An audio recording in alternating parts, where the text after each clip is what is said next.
Okay, today we're going to talk about retirement account losses. Now, we'll start with a new word, misnomer. So, retirement account losses is a misnomer. It's a word or a name that's incorrectly or unsuitably applied. So, it's just not accurate.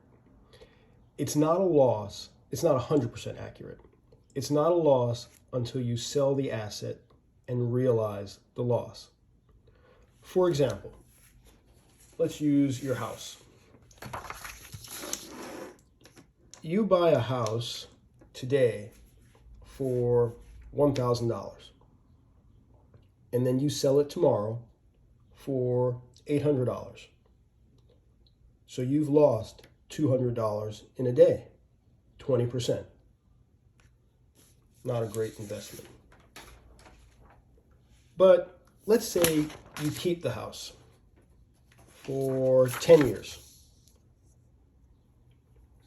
So you bought it for $1,000 today. 10 years later, you sell it for $1,500. Because you've sold the house, you've realized a $500 gain, or your house has gone up 50% in 10 years. The other example we used, you bought it today, sold it tomorrow, but because you disposed of the asset, you either realized the gain or the loss. Your retirement account is like a house. The plan isn't to sell your entire account tomorrow or the next day. It's to keep it until you retire and then gradually sell little pieces. Let's use the red one. Take off little pieces of wood and put them in the fire so you can live and have heat. So you're removing little pieces in retirement, which is supposed to be significantly down the road. It's not a today or tomorrow asset. So most people are looking at their retirement accounts and they're thinking, I've lost about 18% from the end of 2021. And they feel that's significant. So if you started December 2021 with $100,000 in your retirement account and you don't contribute anything else, you are down now 18%. This is a market average based on the S&P 500, and we'll talk about that in a minute. And this is from December 31st till Friday, which was June 24th, I think. So you started with 100,000, you didn't contribute anything else after December 2021. And now your account is worth $18,000 less. So now your account's value is $82,000. Someone would say, well, I've lost $18,000. If you sold it today, you have lost. If you put all the money in December 31st and you sold it today, 6 months later, you have lost $82,000 pre-tax if you have a tax implication. So it's only a loss if you sell your account. Most people, and as we go through some examples, did not contribute $100,000 on December 31st. And most people will not sell it tomorrow. So to fully understand these examples, we have to take a look at historical gains. And for the example that we're using, we're looking at the S&P 500. And that's where we're getting our 18% from. It's a market average. Now, the S&P 500 represents the 500 leading publicly traded companies. That's a basic explanation of it in the United States. So instead of buying a share of Google, Microsoft, Amazon, people will buy a basket of 500 large companies. We're not talking about market weighting or anything like that. Just what's in the S&P. 500 companies, and that's the S&P. And it's been around since 1957. And it's going to give you an average return, a percentage. Right now, for the first 6 months, it's down 18%. But you don't realize that until you actually sell. So it's an easier way of people investing to do these indexes and something like the S&P 500.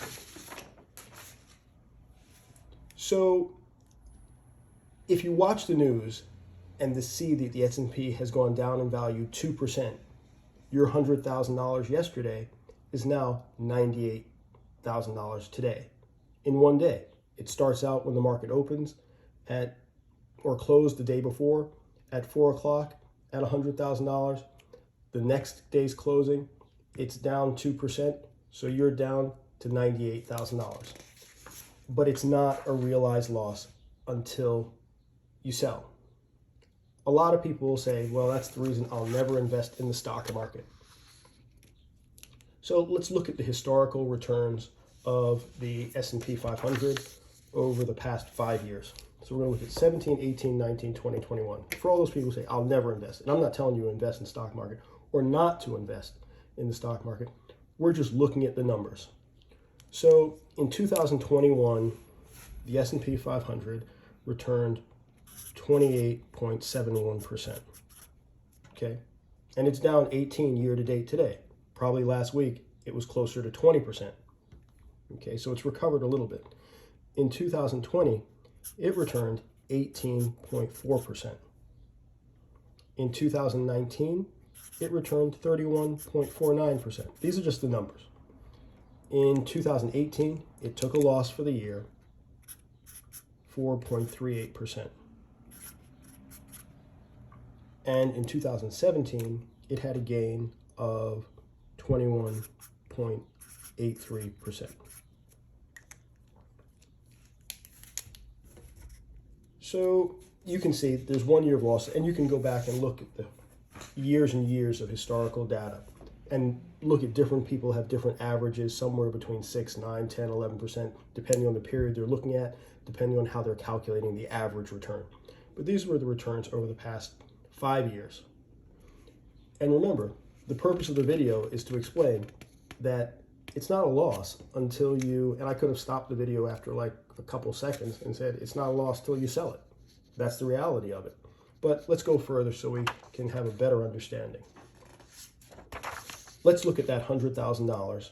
If we had put it in 2017, at the start of 2017, and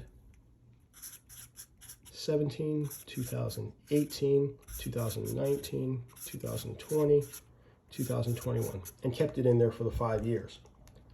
Because your retirement account is a long-term investment vehicle. It's something meant for you to use later in life when you're retired and you're having, just like the house example that we used at the beginning, when you need to pull off pieces of your house that you pulled for $1,000, but you bought for $1,000 to live on when you're really, really old and it's gone up in value significantly, you can pull off the piece that has gone up in value. It's not a realized loss until you realize and sell and take that loss and say, wow, I actually lost money, not from year to year. So you start out the year with, and this is pretty interesting, with that $100,000.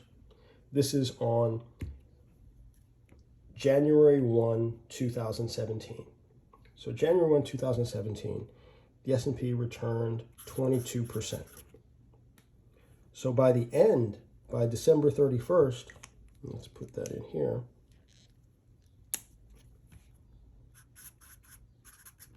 and this is January 1. So by December 31st, you now have $122,000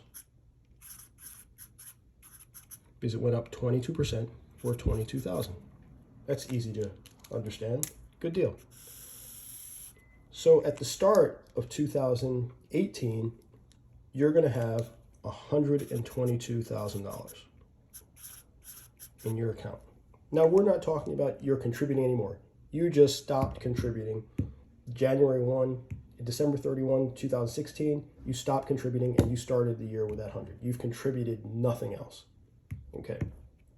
So your first year, 22%, 122,000. You start off January 1, 2018 with $122,000. But you have a little rough year, it goes down 4%. So at the end of the year, you have lost about, I think it's 4,880. That's a good estimate. Doing this just kind of halfway off the top of my head. But let's draw a line here. So the numbers are pretty accurate, but not to the dollar, but pretty accurate. So at the end of the year, you've got to subtract that 4,880, and you've got pretty close to $117,000.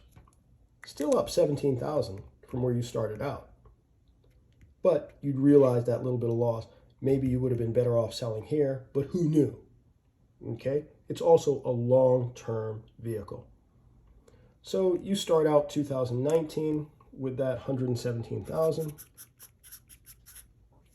And in 2019, it had a gain of 31%. So you end the year of 2019 with 31% more than your $117,000. And you would end the year with $153,270 on December 31st. Keep in mind, it's $50,000 more. Now, if you sold at the end of the year because you took that loss, you wouldn't have seen that gain. So it's time in the market, not trying to time the market. Okay, so now you start out 2020 with that 153,270, and it got an 18% return. So you end the year with 180,859. And this is really compound interest, how it works, but that's not the purpose of the video, but you kind of get it as a residual.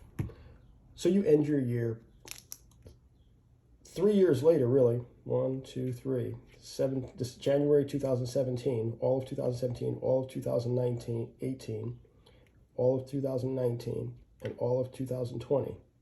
So 4 years later, December 31, you have 80% more. Not bad. So then we get into 2021. You start out the year with 180,859. And 2021, the market returned 28%. Last year, that was the market's, the S&P 500, that index of the market. Now, everyone shouldn't run out and then say, I'm going to invest in the S&P 500. It depends on what's good for you. I'm not telling you what to do. This is just a big average that a lot of people use to measure the market's performance. And a lot of people invest in it. But as they get closer to the end, closer to time that they're going to need it, they don't want to worry about those negative years where they're going to take those risks. So they diversify into other things. I'm not telling you what to do. I'm just telling you what happens. These are just the numbers. So that 180,859 at 28% is going to leave you at the end of the year with 231,500.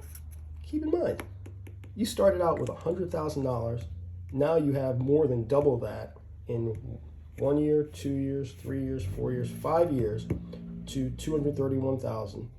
So that's way more than 100%. You just left it there. You had a down year. And then we get into 2022. Let's use red for that. And in 2022, you start out the year with 231,500. But 6 months into the year, we're down 18%. Last week we were down almost 20, or more than 20 possibly. So now, right now, you've lost $41,670. So now your account value is $189,830. You're like, wow, that's a loss. Okay, but what happens when you have the recoveries? You've got to take a long-term approach. it's a long-term investment vehicle. Also, most people, as they get closer, depending on what they call risk tolerance, as they get closer to retirement, will not be all in on the stock market. They'll be in things that give them a little bit lower return, but less risk, a little bit less risk of up and downs, the volatility. So once again, I keep stressing, it's not the loss until you sell. Now, if somebody invested here at the top and sold 6 months later, they are down 18%. $100, they lost 18. 100,000, they lost 18,000. It's just the math.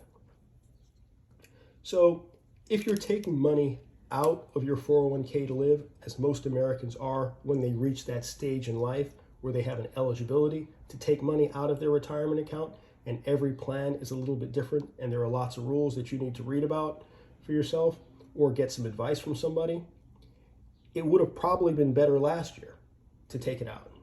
But if you were in this part of the market, which is another big if, but it's not timing the market once again, it's the amount of time you spend in the market. Okay, so we're getting closer to the end of the video, almost a couple seconds away. So it's easy a lot of times to set it and kind of forget it. This is not factoring in somebody's contributing some money every month, as most people do, or their employer is also contributing something every month on their behalf, as a lot of people have. But a lot of people's assets are in their retirement account. A lot of people's retirement accounts, depending on what part of the workforce they are in, are down. So it's not a loss until you take it out. It's just like the home metaphor that we used. Your house is going to go up or down. Is a house meant to go up 20, 30, 40% on average in the United States a year? I don't know about that. That's another video. But you don't realize that gain or that loss till you can sell your house. Also, a number of people have mortgages. Not everyone, but some people have mortgages. And those people with mortgages, it's kind of the bank's money. So if the house goes down, it's the bank's money. They just have to kind of pay them back every month on the hope that eventually they're going to one of two things. They're going to own the house, and theoretically it's going to go up in value, because on average it basically has. Just as your retirement account, if it's invested in a broad-based index, something reflecting the stock market or something involved in the stock market, you're going to be okay over time. The market is not for everybody. Owning a home is not for everybody. You have to find what's right for you, live the best life that you can. This video was a little bit longer than usual, but I definitely hope it helps some people. Please consider liking and subscribing. We're also really trying to increase our subscriber base. We're trying to improve on our content to make it more useful for you. Our videos mostly focus on anything that we think is going to help. Sometimes that's understanding what's in a box before you buy it. I'm helping the U.S. economy by being a consumer. And I want to know what's in the box before I buy it, and somebody else's experience with it, or 2 or 3 people's experience with it. This way I kind of know what I'm getting, so less surprises, because we've all worked hard for our money, or we've waited a long time for our money to work hard for us.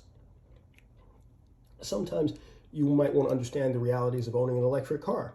Somebody else's experience, you watch somebody else's experience. Taking a trip. What's this tourist site like? What's this hotel like? So we make videos on things like that, things that we feel can really help you. Or understanding what's a loss or what's not a real loss, what's a gain versus a loss. I'm not giving you advice, I'm just painting the picture of the realities. This goes back lots and lots and lots of years, okay? It goes back a really, really long time. So every year it isn't this, but the market return on average, these percentages are more green than they are red. Okay, so please consider subscribing. Any suggestions, definitely leave a comment, positive or negative. We're grateful for any comments, and thanks for watching. Peace.